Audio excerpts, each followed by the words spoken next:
ವ್ಯಾಪ್ತಿಗೆ ಬರ್ತಕ್ಕಂಥ ಹಾಗೂ ಮುದ್ದೇಬಿಹಾಳ ತಾಲೂಕಿನ ದೇವರಿಪ್ರಗಿ ಮತಕ್ಷೇತ್ರದ ವ್ಯಾಪ್ತಿಗೆ ಬರ್ತಕ್ಕಂಥ ಸುಮಾರು 38 ಹಳ್ಳಿಗಳಿಗೆ ಜನ ಹಾಗೂ ಜಾನುವಾರುಗಳಿಗೆ ಮತ್ತು ಕೃಷಿಗೆ ನೀರನ್ನು ಒದಗಿಸಬೇಕಂತಕ್ಕಂಥ ಒಂದು ಉದ್ದೇಶದಿಂದ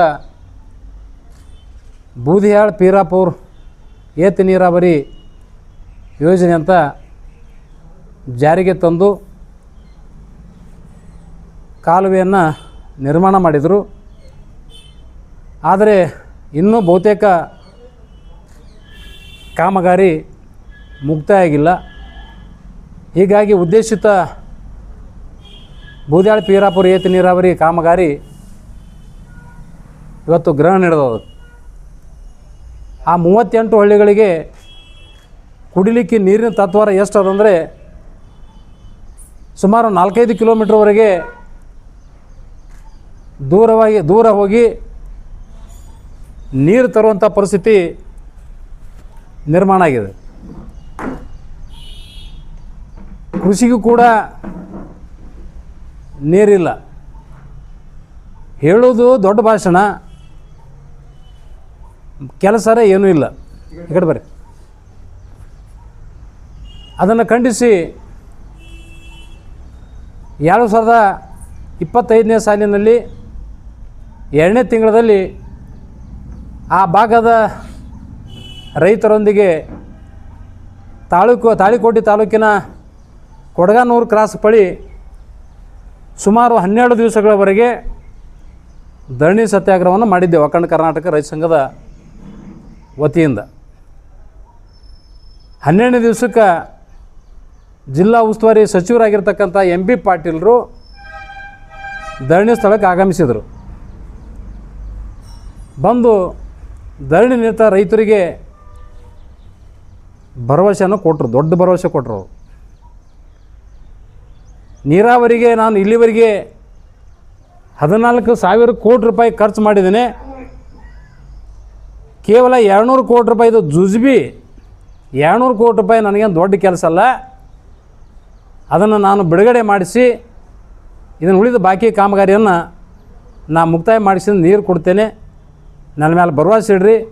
ನಾ ಏನು ಧರಣಿ ಸ್ಥಳಕ್ಕೆ ಇಲ್ಲಿ ಬಂದಿನ ಅಂದಾಗ ಮುಗಿದು ಹೋಯ್ತು, ಕೆಲಸ ಆದಂಗೆ ಎತ್ತು ತಿಳ್ಕೊಳತ್ತೇಳಿ ದೊಡ್ಡದಾಗಿ ಒಂದು ಭರವಸೆ ಕೊಟ್ಟಿಸಿಂದ ಹೋದವರು ಇಲ್ಲಿವರೆಗೂ ಕೂಡ ಅದ್ರ ಬಗ್ಗೆ ಚಕಾರ ಮಾತನಾಡಕತ್ತಿಲ್ಲ. ಸರ್ಕಾರದ ಯಾವ ಇಲಾಖೆಯಲ್ಲಿ ಫೈಲ್ ಧೂಳುತ್ತಿತ್ತದೋ ಅರ್ಥ ಆಗೋದು. ಇವ್ರಿಗೆ ಬಹುತೇಕ ಚಟನೆ ಬಿದ್ದಂಗೆ ಕಾಣ್ತದೆ. ಉಸ್ತುವಾರಿ ಸಚಿವರಿಗೆ ಎಲ್ಲಿ ಧರಣಿ ನಡೀತದೋ ಅಲ್ಲಿ ಹೋಗೋದು, ಹೋಗಿ ಆಶ್ವಾಸನೆ ಕೊಡೋದು, ಮೂಗಿ ತುಪ್ಪ ಎಬ್ಬಿಸಿ ಕಳಿಸಿಬಿಡೋದು. ಮತ್ತು ಹಾಗಾದ್ರೆ ಉದ್ದೇಶ ಏನು ಇವ್ರದು? ಒಂದೇ ಅಲ್ಲ, ಬಹುತೇಕ ಕೆಲಸಗಳು ಹೋರಾಟ ಕೂತಾಗ ಇದನ್ನೇ ಮಾಡ್ಕೊತೇ ಬಂದವರು ಅವರು. ಮತ್ತು ನಿಮ್ಗೆ ನೀಗಿಲಿಲ್ಲಪ್ಪ ಅಂದ್ರೆ ಹೇಳ್ಬೇಕಾಗಿತ್ತು, ಇಲ್ಲ ಬರೆದು ಬಿಡ್ಬೇಕಾಗಿತ್ತು ಅವತ್ತು. ಅಲ್ಲಿ ನಾವು ಅದು ಮುಂದೆ ಏನು ಹೋರಾಟ ಮಾಡ್ತಿದ್ದೆವು ಯಾ ಅಂತ ತಲುಪ್ತಿತ್ತು, ಅದನ್ನು ಹೋರಾಟಗಾರಿಗೆ ಗೊತ್ತದು ಹೆಂಗೆ ಹೋರಾಟ ಒಯ್ಬೇಕು ಅನ್ನೋದು.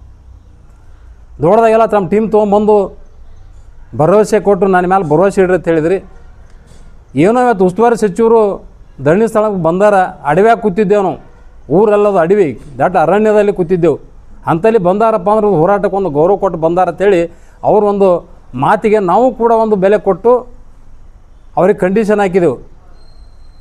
3 ತಿಂಗಳಲ್ಲಿ ಈ ಕಾಮಗಾರಿ ಪ್ರಾರಂಭ ಆಗ್ಬೇಕಂತ ಹೇಳಿ ಅವ್ರು KPGNL ಅಧಿಕಾರಿಗಳು ಬಂದಿದ್ದರು, ಸೂಪ್ರಿಂಟೆಂಡೆಂಟ್ ಇಂಜಿನಿಯರ್ ಬಂದಿದ್ದರು, ಇನ್ನಿತರ AW ಬಂದಿದ್ದರು, ಎಕ್ಸಿಕ್ಯೂಟಿವ್ ಇಂಜಿನಿಯರ್ ಬಂದಿದ್ದರು. ಇಲ್ಲ ನೀವು 3 ತಿಂಗಳ ಗಡುವು ಕೊಡಬೇಡ್ರಿ, ಅದು ಪ್ರೊಸೆಸ್ ಭಾಳ ಅದ, ನಾವೆಲ್ಲ ಫೈಲ್ ತಯಾರು ಮಾಡಿ ನಾವು DPR ಕಳಿಸ್ಬೇಕಾಗ್ತದೆ. DPR ಅನುಮೋದನೆ ಬಂದ ನಂತರ ಕೆಲಸ ಚಾಲು ಆಗ್ತದೆ. ಅದಕ್ಕೆ ಜಲಸಂಪನ್ಮೂಲ ಸಚಿವರು ಕೂಡ ಅದಕ್ಕೆ ಸೈನ್ ಆಗಬೇಕಾಗ್ತದೆ ಹೇಳಿದರು. ಆಯಿತು, 3 ತಿಂಗಳ ಬದಲಿಗೆ ನಾವು 6 ತಿಂಗಳವರೆಗೆ ನಾವು ಗಡುವು ಕೊಡ್ತೇವೆ, ಅಷ್ಟರೊಳಗಾಗಾದರೂ ಕೂಡ ಈ ಕಾಮಗಾರಿ ಚಾಲನೆ ಕೊಡ್ಬೇಕಂತ ನಾವು ಹೇಳಿದಾಗ ಅವ್ರು ಒಪ್ಕೊಂಡ್ರು. ಉಸ್ತುವಾರಿ ಸಚಿವ ನಾ ಮಾಡ್ತೇನೆ ತಿಳ್ಕೊಂಡು ಹೇಳಿದ್ರು. ಈಗ 1 ವರ್ಷದ ಮೇಲೆ 2 ತಿಂಗಳಾಯ್ತು, ಹೆಚ್ಚಿಗೆ ಅಂದ್ರೆ 14 ತಿಂಗಳಾಯ್ತು. ಮತ್ತು ಹಂಗಾರೆ ಇವರು ಸರ್ಕಾರ ಯಾವ ಮಗ್ಗಲೇ ನಿದ್ದೆ ಮಾಡಾಕತ್ತದ. ಏನು ಇವತ್ತೇನು ಸಾವಿರಾರು ಕೋಟಿ ರೂಪಾಯಿ ಇಲ್ಲ, ಕೇವಲ 200 ಕೋಟಿ ರೂಪಾಯಿ ಇದಕ್ಕೆ ಬಾಕಿ ಕಾಮಗಾರಿಗೆ ವೆಚ್ಚ. ಈಗಾಗಲೇ ಆ ಭಾಗದಲ್ಲಿ ಏನು FIC ಮಾಡಿದಾರೋ ಅಲ್ಲಿ ಔಟ್ಲೆಟ್ ಬಾಕ್ಸ್ಗಳನ್ನು ಸುಮಾರು 1200ವರೆಗೆ 1200 ಬಾಕ್ಸ್ಗಳನ್ನು ಕೂಡಿಸಿದ್ದಾರೆ. ಎಕರೆಗೆ 80 ಎಕರೆಗೆ ಒಂದರಂತೆ ಔಟ್ಲೆಟ್ ಬಾಕ್ಸು ಈ ರೀತಿ ಕೂಡಿಸಿದ್ದಾರೆ. ಇನ್ನೂ ಬಾಕಿ ಔಟ್ಲೆಟ್ಗಳನ್ನು ಕೂಡಿಸ್ಬೇಕಾಗಿದೆ. ಒಟ್ಟಾರೆ ಉಳಿದಂಥ ಕಾಮಗಾರಿಗೆ 200 ಕೋಟಿ ರೂಪಾಯಿ ಮಾತ್ರ ವೆಚ್ಚ ತಗುಲ್ತವೆ. ಇಷ್ಟು ಕೊಡೋಕ್ಕಾಗಲ್ಲ ಇವರಿಗೆ. ಬರೀ ಆಶ್ವಾಸನೆ ಕೊಡೋದು ಒಂದು ಗೊತ್ತದ ಇವ್ರಿಗೆ. ಅದೊಂದು ಕಲಿಸಿಬಿಟ್ಟಾರ ಇವರು. ಅಂದ್ರೆ ಆಶ್ವಾಸನೆ ಕೊಟ್ಟರಾಯ್ತು ಎದ್ದು ಹೋಗಿಬಿಡ್ತಾರೆ ತಿಳ್ಕೊಂಡೇಳಿ. ಹೋರಾಟಗಾರರು ಅಷ್ಟು ಸುಲಭ ಇರೋಂಗಿಲ್ಲ. ಏನೋ ಒಂದು ಬಾರಿ ಪ್ರಥಮದಲ್ಲಿ ಹೋರಾಟಕ್ಕೆ ನಾವು ಇಳಿದಾಗ ಯಾರೇ MLA ಬರಲಿ, ಮಂತ್ರಿನೇ ಬರಲಿ, ಯಾವುದೇ ಅಧಿಕಾರಿಗಳೇ ಬರಲಿ, ಗೌರವ ಕೊಟ್ಟು ಮೊದಲೇ ಹಂತದಲ್ಲಿ ಹೋರಾಟವನ್ನು ತಾತ್ಕಾಲಿಕವಾಗಿ ಹಿಂಪಡಿಬೇಕಂತಕ್ಕಂಥದ್ದು ಹೋರಾಟದ ಒಂದು ಸಿದ್ಧಾಂತ. ಆದ್ರೆ ಇವರು ಎದ್ದು ಹೋದ ತಕ್ಷಣ ಆಯ್ತು ಎದ್ದು ಹೋಗ್ಯಾರ ತಗೋ ಇನ್ನೇನು ಮುಗಿತತ್ತಿಕೊಂಡು ಹೇಳಿ ಇವರು ನಿರ್ಲಕ್ಷ್ಯ ವಹಿಸ್ತಾರೆ. ಮಾಡಿದ್ರು ಬತ್ತು, ಮಾಡಲಿಕ್ಕೂ ಬತ್ತತ್ತಿಕೊಂಡು. ಆದರೆ ನಾವು ಅದು ಸುಲಭ ಬಿಡೋದಿಲ್ಲ. ಒಂಥರ ಬೇತಾಳ ಬೇನ್ ಹತ್ತಂಗೆ ಹತ್ತೇವೆ ನಾವು. ಅಖಂಡ ಕರ್ನಾಟಕ ರೈತ ಸಂಘದ ಅದು ಸುಲಭ ಇಲ್ಲ. ಯಾವುದೇ MLA ಇರಲಿ, ಮಂತ್ರಿನೇ ಇರಲಿ, ಯಾವುದೇ ಅಧಿಕಾರಿ ಇರಲಿ, ನಿಮ್ಮನ್ನು ಆಯ್ಕೆ ಮಾಡಿ ಕಳಿಸಿದ್ದೆ ಅದಕ್ಕೆ ರೈತಾಪಿ ವರ್ಗ, ಜನಸಾಮಾನ್ಯರು, ಜನರು ಕೆಲಸ ಮಾಡಲಿ, ರೈತರಿಗೆ ಕೆಲಸ ಮಾಡಲಿ ನಿಮ್ಮನ್ನು ಆಯ್ಕೆ ಮಾಡಿ ಕಳಿಸ್ಯಾರ. ಕೇವಲ ಆಶ್ವಾಸನೆ ಕೊಟ್ಟು ಮುಗಿ ತುಪ್ಪಿ ಒರೆಸಿ ಹೋಗ್ಲಕ್ಕ ನಿಮ್ಗೆ MLA ಮಂತ್ರಿನ ಮಾಡಿಲ್ಲ. ಮತ್ತು ಕೆಲಸ ಮಾಡಲಿಲ್ಲ, ಭರವಸೆ ಕೊಟ್ಟು ಹೋಗೋದಾದ್ರೆ ನಿಮ್ಮದು ಅಧಿಕಾರ ಯಾಕೆ ಬೇಕು? ಏನು ಅವಶ್ಯಕತೆ ಅದ? ಜನಸಾಮಾನ್ಯರು, ರೈತರಿಗೆ, ಜಾನುವಾರುಗಳು ಕುಡಿಯುವಂಥ ನೀರಿನ ಪರಿಸ್ಥಿತಿ ಎಲ್ಲಿಗೆ ಬಂದದ ಅನ್ನೋದು ಹಳ್ಳಿ ಒಳಗೆ ತಿರುಗಾಟ ಮಾಡಿದ್ರೆ ಗೊತ್ತದ, ಇವ್ರಿಗೆ ಗೊತ್ತಾಗ್ತದೆ. ಬರೀ ದೊಡ್ಡ ಮಾತು ಎತ್ತಿದ್ರೆ ಇವರಿಗೆ ಆಧುನಿಕ ಭಗೀರಥ ಅಂತ ಹೇಳ್ತಾರೆ. ಎಲ್ಲಿ ಅದ್ರಿ ನೀರಾವರಿ? ಮತ್ತು ಇವ್ರು ಸಂಪೂರ್ಣ ನೀರಾವರಿ ಮಾಡಿದ್ರು, ಸಮಗ್ರ ನೀರಾವರಿ ಜಿಲ್ಲೆಯಲ್ಲಿ ಮಾಡಿದ್ದಾರಂದ್ರೆ ನಾವ್ಯಾಕೆ ಹೋರಾಟ ಮಾಡ್ತಿರೋ? ರೈತರು ಯಾಕೆ ನೀರಿಲ್ಲ ಅಂತ ಹೇಳ್ತಾರೆ? ಏನು ರೈತರಿಗೆ ಕೆಲಸ ಇಲ್ಲ ಅಥವಾ ಹೋರಾಟಗಾರರಿಗೆ ಕೆಲಸ ಇಲ್ಲ? ಬೇರೆ ರೈತ ಸಂಘದವ್ರಿಗೆ ನಾವು ಆರಾಮಾಗಿದ್ದು ಬಿಡ್ತೀವಿ. ಇವ್ರು ಎಲ್ಲನೂ ಕೆಲಸ ಸಮಸ್ಯೆ ಬಗೆಹರಿಸ್ಬಿಟ್ರೆ ಯಾವ ಸಂಘಟನೆ ಕಟ್ಟೋ ಅವಶ್ಯಕತೆ ಇಲ್ಲ, ಹೋರಾಟ ಮಾಡೋ ಅವಶ್ಯಕತೆನೇ ಇಲ್ಲ.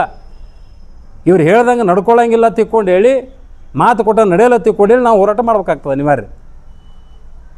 ಮನೆ ದೇವರಿಪ್ರಿಗೆ ಒಂದು ಕಾರ್ಯಕ್ರಮ ಮಾಡಿದ್ರೆ, ಯಾವುದೋ ಒಂದು ಕಾರ್ಯಕ್ರಮ ಆಯಿತು, ಅಲ್ಲಿ ಜಿಲ್ಲಾ ಉಸ್ತುವಾರಿ ಸಚಿವರು ಬಂದಿದ್ದರು, ದೇವರಿಪ್ರಿಗೆ ಕ್ಷೇತ್ರದ ಶಾಸಕರು ಬಂದಿದ್ದರು. ಈ ವಿಷಯವನ್ನು ಪ್ರಸ್ತಾಪ ಮಾಡಿದ್ರಲ್ಲಿ ದೇವರಿಪ್ರಿ ಮತಕ್ಷೇತ್ರದ ಶಾಸಕರು. ಇಲ್ಲ ಬೂದ್ಯಾಳ ಪೀರಾಪುರ ಏತ್ ನೀರಾವರಿ ಕಾಮಗಾರಿದು ಅದನ್ನು ಕೈಗೆ ಎತ್ಕೊಡ್ರಿ. ಆವಾಗ ರೈತ ಸಂಘದವ್ರು ಹೋರಾಟ ಮಾಡಿದ್ರು, ಅಖಂಡ ರೈತ ಸಂಘ ಕುಲ್ಕರ್ಣಿಯರ ಮಾಡಿದ್ರು. ಕೂತ್ರಪ್ಪನ ಹೇಳಂಗಿಲ್ಲ, ಅವರು ಬೇರೆ ಬಿಡ್ತಾರ ಅಂತೇಳಿ. ಹೌದು, ನೀವು ಕೆಲಸ ಮಾಡ್ತಿದ್ರೆ ನಾವ್ಯಾಕೆ ಹೋರಾಟ ಮಾಡೋನು? ಶಾಸಕರು ನೀವೇನು ಮಾಡಿರಿ ಆ ಮತಕ್ಷೇತ್ರದಲ್ಲಿ? ನಿಮ್ಮ ಹಳ್ಳಿಗಳು ಕೂಡ ಬರ್ತಾವಲ್ಲಿ.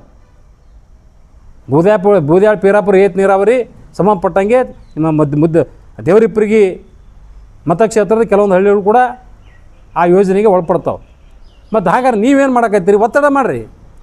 ನೀವು ವಿರೋಧ ಪಕ್ಷದಲ್ಲಿದ್ದವರು, 3ನೇ ಹಂತದಲ್ಲಿರ್ತಕ್ಕಂಥ ಪಕ್ಷ ನಿಮ್ಮದು, ನಿಮ್ಗೆ ಅಧಿಕಾರ ಅದ, ಹೋರಾಟ ಮಾಡಿರಿ, ಧರಣಿ ಕೊಡ್ರಿ ಆ ಭಾಗದ ರೈತರು ತೊಗೊಂಡು. ಮತ್ತು ನಿಮಗೇನಾಗ್ಯದ? ಹಂಗಾರೆ ಹೋರಾಟಗಾರರೇ ಎಲ್ಲನೂ ಮಾಡೋದಾದ್ರೆ ಯಾವ MLAನೂ ಅವಶ್ಯಕತೆ ಇಲ್ಲ, ಮಂತ್ರಿಗಳದ್ದು ಅವಶ್ಯಕತೆ ಇಲ್ಲ.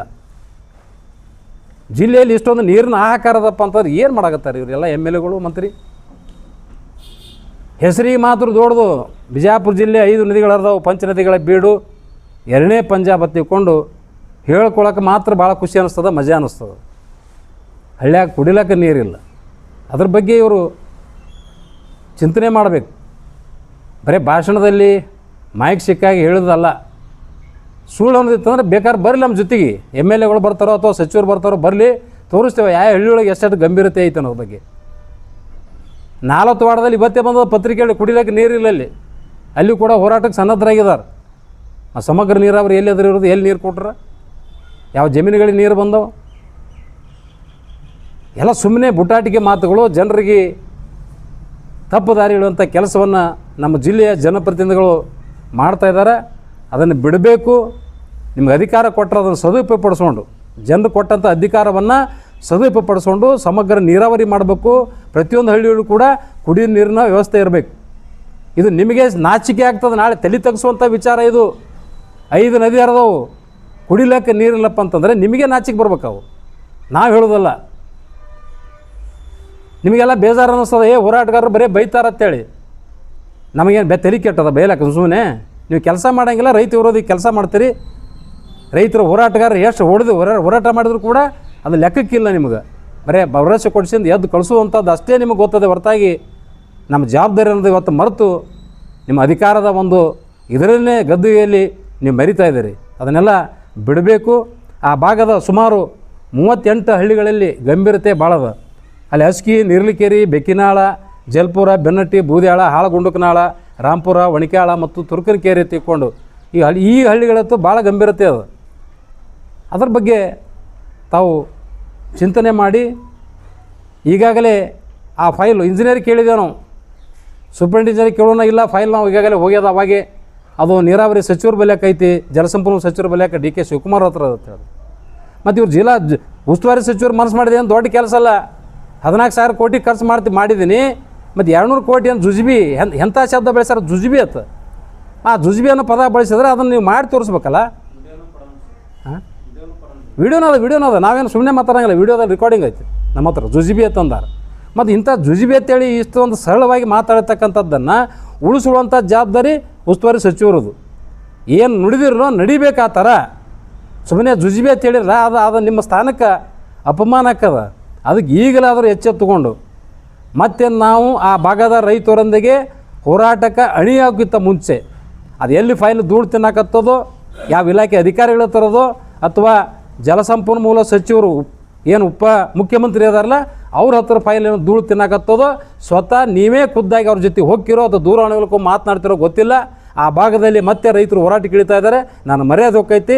ಆ ಕಾರಣಕ್ಕಾಗಿ ಕೂಡಲೇ ಅದನ್ನು ನೀವು ಅಪ್ರೂವ್ ಕೊಟ್ಟು 200 ಕೋಟಿ ರೂಪಾಯಿ ಬಿಡುಗಡೆ ಮಾಡ್ಬೇಕಂತ ತಿಳ್ಕೊಂಡು ಒತ್ತಾಯ ತಂದು ಅದನ್ನು ಕೆಲಸ ಮಾಡಿ ಶೀಘ್ರದಲ್ಲಿ ಇದನ್ನು ಚಾಲನೆ ಕೊಡಬೇಕು.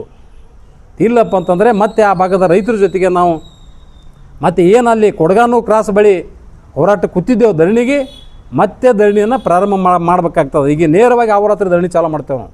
ಅವಾಗೆಲ್ಲ ಹಗಲೇ ಕೂತಿದ್ದೆವು 12 ದಿವಸ.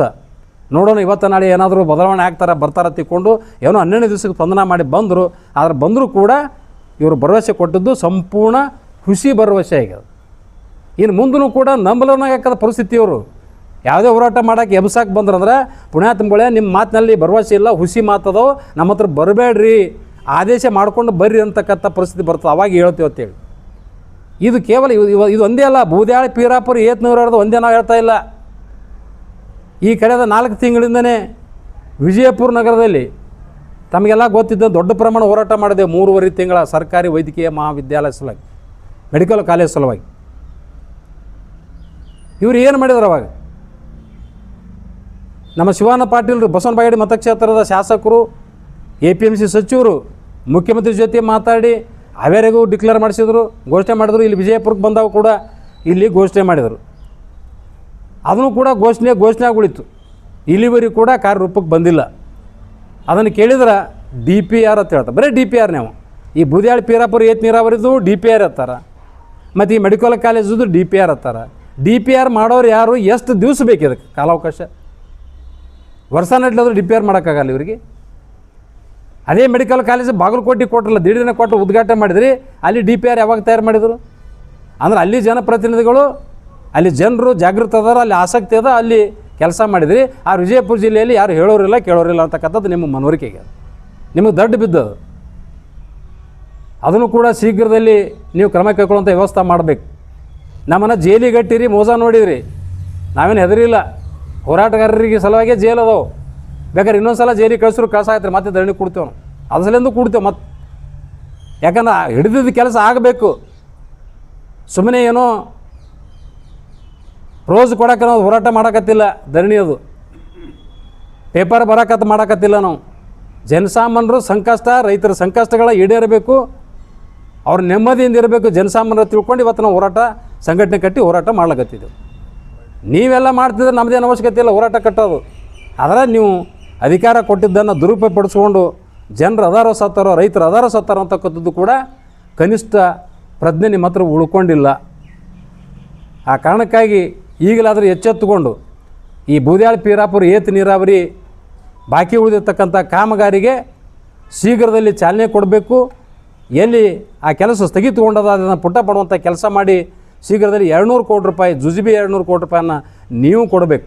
ಕೊಟ್ಟಿದ್ದ ಕಾಮಗಾರಿಗೆ ಚಾಲನೆ ಮಾಡಿ ಶೀಘ್ರದಲ್ಲಿ ಆ ಭಾಗದ ಎಲ್ಲ ಜನತೆಗೆ ಜಾನುವಾರು ಕುಡಿಯಲು ನೀರಿನ ವ್ಯವಸ್ಥೆ ಕಲ್ಪಿಸಬೇಕಂತ ಹೇಳಿ ನಾನು ಅಖಂಡ ಕರ್ನಾಟಕ ರೈತ ಸಂಘದ ವತಿಯಿಂದ ಮತ್ತು ಆ 38 ಹಳ್ಳಿಗಳ ರೈತರ ಪರವಾಗಿ ನಾನು ರಾಜ್ಯ ಸರ್ಕಾರಕ್ಕೆ ಮತ್ತು ಜಿಲ್ಲಾ ಉಸ್ತುವಾರಿ ಸಚಿವರಿಗೆ ಕೂಡ ನಾನು ಈ ಸಂದರ್ಭದಲ್ಲಿ ಒತ್ತಾಯಪಡಿಸ್ತಾ ಎಚ್ಚರಿಕೆಯನ್ನು ಕೂಡ ಈ ಸಂದರ್ಭದಲ್ಲಿ ನಾನು ಕೊಡ್ತಾಯಿದ್ದೆ.